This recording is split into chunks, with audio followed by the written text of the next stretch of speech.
नमस्कार। मैं राजा भारत की आत्मा हूँ। मुझसे ही आपके देश का नाम पड़ा भारत। मैंने इतिहास की बहुत सारी घटनाएं अपने अंतःकरण में समाये रखी हैं।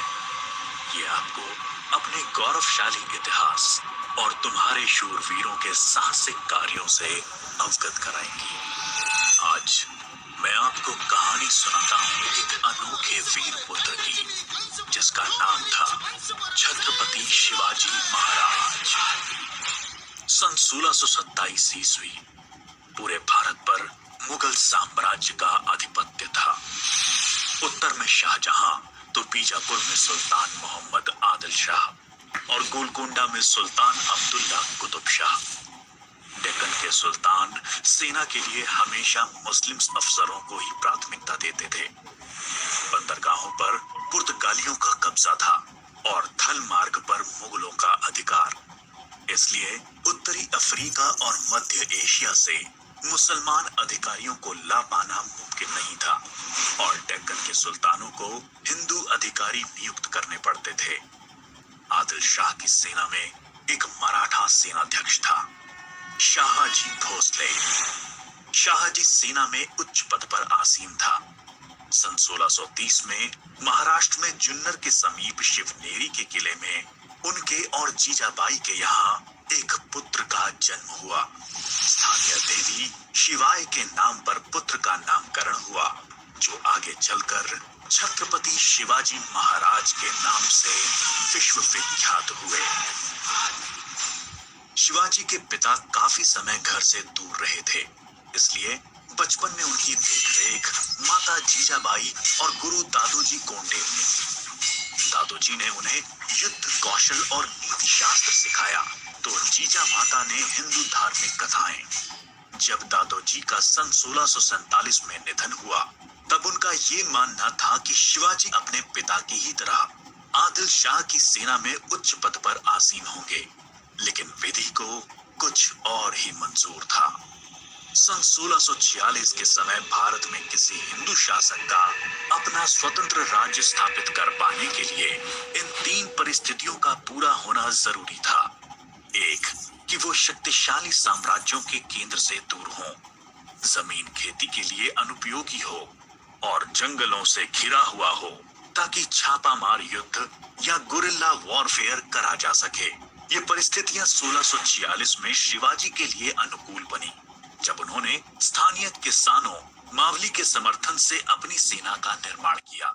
शिवाजी को भली भांति याद था कि किसी भी साम्राज्य को स्थापित करने के लिए किलों की क्या महत्व है, इसलिए सिर्फ 15 साल की उम्र में ही उन्होंने आदिल शाही अधिकारियों को रिश्वत देकर तोड़ना, चाकन एवं कोंडना किलों को अपने अधिकार में कर लिया। इसके बाद उन्होंने आबाजी सोमदेव की मदद से थाना, कल्याण और भिवंडी के किलों को मुल्ला अहमद से छीनकर अपने अधिकार में कर लिया। इन घटनाओं से आदिल शाही साम्राज्य में हड़कंप मच गया। शिवाजी को रोकने के लिए उनके पिता को गिरफ्तार कर लिया गया। इसलिए शिवाजी ने अगले 7 बरस तक आदिल शाह पर सीधा आक्रमण नहीं किया। शिवाजी ने ये समय अपनी सेना को बढ़ाने और प्रभावशाली देशमुखों को अपनी ओर करने में लगाया। धीरे धीरे उन्होंने एक विशाल सेना खड़ी कर ली, जिसके घुड़सवार नेताजी बलकर ने संभाल रखी थी और पैदल सेना यशाजी कंक ने। अब तक शिवाजी के पास 40 किले भी आ चुके थे। शिवाजी के बढ़ते प्रभाव को रोकने के लिए सन 1659 में बीजापुर की बड़ी साहिबा ने अफजल खान को 10,000 सिपाहियों के साथ शिवाजी पर आक्रमण करने का हुक्म दिया। अफजल खान अपनी क्रूरता और ताकत के लिए जाना जाता था। उसने शिवाजी को खुले युद्ध करने के लिए उकसाने के लक्ष्य से बहुत सारे मंदिरों को तोड़ डाला और कई बेगुनाह नागरिकों का कत्ल कर डाला। लेकिन शिवाजी ने चतुराई और रण कौशल का परिचय देते हुए छापामार पद्धति से युद्ध चालू रखा। इस समय वो प्रतापगढ़ किले में रहे, जो कि चारों तरफ से घने जंगलों से घिरा हुआ था। अंत में अफजल खान ने शिवाजी को धोखे से मारने की साजिश रची। उसने शिवाजी को मिलने का न्योता भेजा। जब वो मिले अफजल खान ने अपनी मजबूत पकड़ में शिवाजी को दबाकर मार डालने का प्रयास किया। शिवाजी पहले से तैयार थे। अपने छुपाकर रखे हुए बाग नाका से उन्होंने अफजल खान का पेट ही चीर डाला, जो कि उनसे 2 गुना विशालकाय था। इसके बाद प्रतापगढ़ की लड़ाई में शिवाजी ने अफजल खान की सेना को करारी मात दी। शक्तिशाली अफजल खान की हार से बीजापुर का सुल्तान स्तब्ध रह गया। अब की बार रुस्तम जमान को भेजा गया।